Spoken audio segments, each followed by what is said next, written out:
There are far too many families in our community who are working really hard and still struggling to make ends meet. And we have an incredible opportunity to help people not just land on their feet, but stay there. With the onset of the COVID pandemic in 2020, we had such a massive economic disruption. We had so many individuals and families who had their hours cut, were furloughed, who lost their jobs, who lost access to childcare.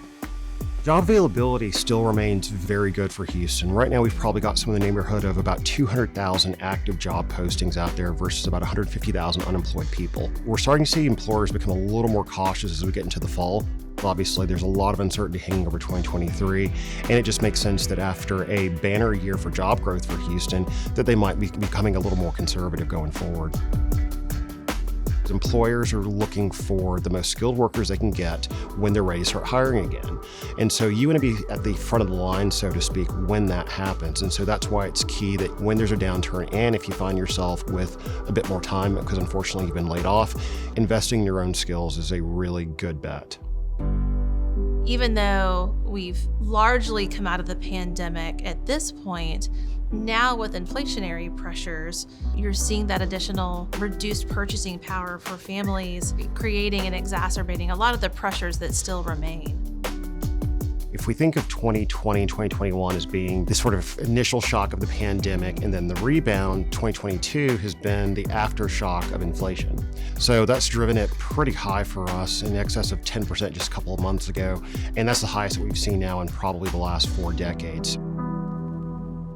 We are seeing a sustained increase in the number of people reaching out to our 211 Texas United Way helpline for rent assistance, mortgage assistance, housing services.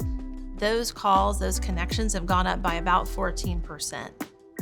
Our median housing cost for owning a home is about $315,000. That's a lot of money. It's beyond the reach for many, many people. So that means that fewer people are able to afford to buy a home, and that puts them in a much more precarious position as renters.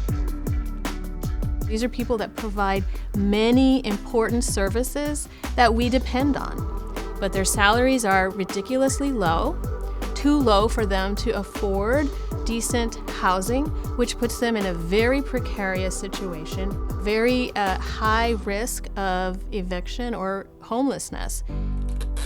Just in the month of August, there were 7,700 eviction filings in our county. Of people that show up to court for these eviction filings, less than 2% of them have a lawyer present to represent them and to represent their needs. That is one example of a need that could and should be addressed, simply providing legal assistance. One of the things that we can and should do is make sure that as we develop more housing, that we pay special attention to the availability of affordable housing. In addition to an increasing challenge in terms of housing instability, there's a related challenge, which is financial instability, because more and more people are spending a higher and higher proportion of their income on housing. With interest rates rising, potentially you could see more moderate pricing of homes in the not too distant future. But the flip side of that, of course, is that you have to qualify for a mortgage that's much more expensive than it was just, say, 6 to 12 months ago.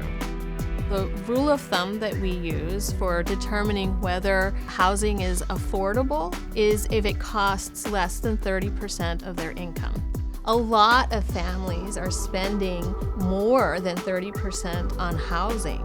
Renters in particular are spending more than 50% of their income on housing.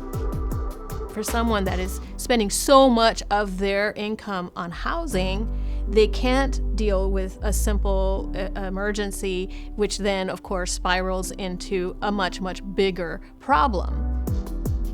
we are seeing a sustained increase in the number of people reaching out to our 211 Texas United Way helpline for rent assistance, mortgage assistance, housing services. Those calls, those connections have gone up by about 14%.